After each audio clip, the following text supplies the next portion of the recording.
because we're pressed for time. Yes. I want to hear this. I want to hear this story. We only got 8 minutes left. I have to hear this. We've got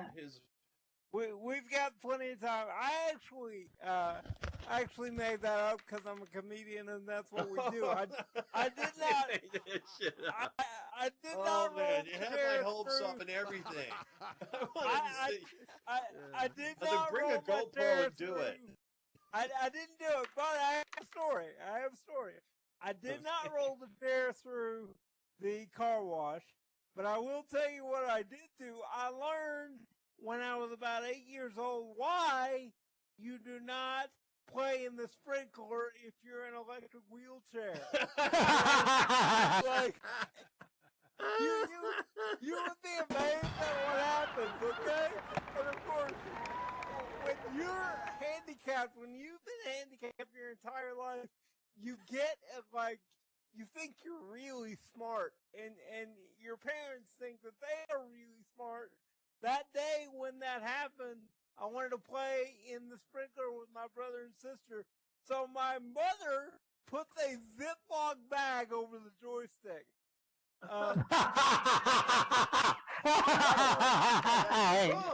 Mom's Of course, it did not work. I hear Dr. Brett going, "Oh, jeez." Want to know what happened? The chair got wet, and I didn't even think anything about it. I rolled over to my driveway, no problem. And then all of a sudden, my chair started doing 360s like a tilt-a-whirl. And my mom thought that it was happening. My mom thought that it was happening like I was doing it. And she's trying to stop me. She's like, "Stop touching it! Stop touching it!" I'm like, "I'm not touching it! I'm gonna throw up!" Camera, I'm off the stage so you can set up. Just got a couple more stories for you. I have never in my life taken the chair into the car wash. What I have done is when I was in college, this is a true story, this actually happened. When I was in college, I was on radio in college. I'm still on radio today. When I was in radio at college, I took the chair through the drive-thru at McDonald's.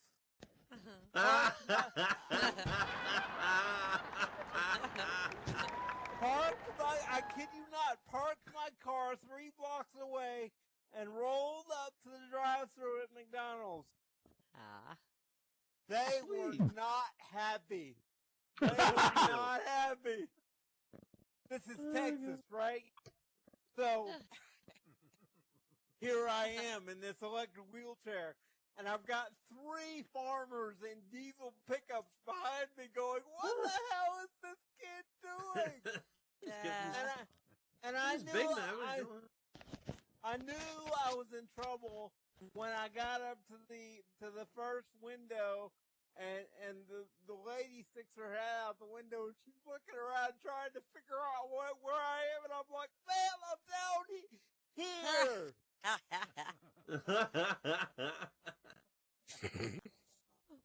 And of course, we were on the air, and it was college radio, and we had no sense whatsoever.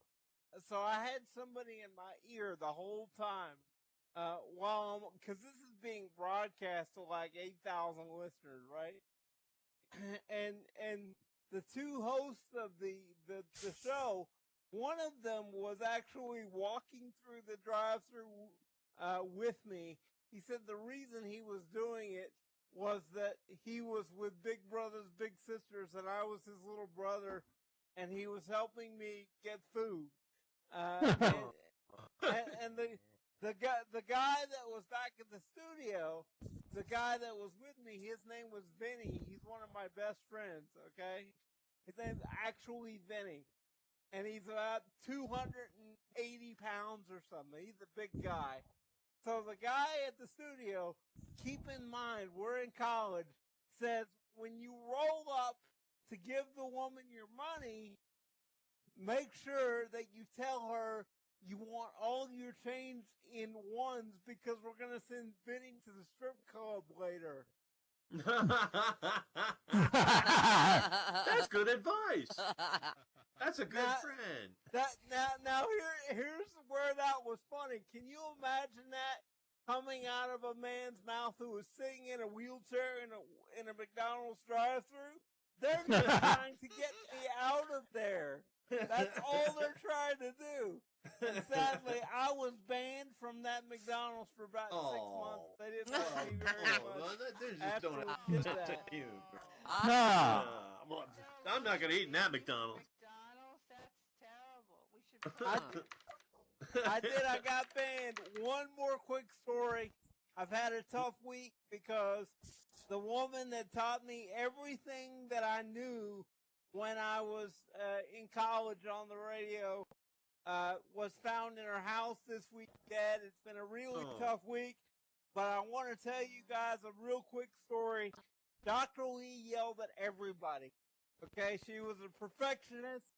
She loves her students, but she wanted us to be good at what we did. So she yelled at everybody, and she cut me no slack. Okay, I got no slack whatsoever. I got yelled at just like everybody else, and the only difference was if there were people around, if she was going to yell at me, it would probably start something like, "I'm probably going to hell, but..." And then she would start yelling because I was getting a wheelchair. True story. She was not afraid to yell at a kid in a wheelchair. She just knew something was going to happen because of it, though. So, that being said, Tamara is up. I have no idea if she's on yet because I'm up here. So she's up here. She's up here. She's up the hill. All right. Well, And we'll wrap it up for the All night. right, Jay will. I won't be going back up on stage. Hey, We're just gonna Jay. head straight on the camera. Thanks, guys. It's all you, Tamara. Yay, Tamara. Tamara, voice off if you please.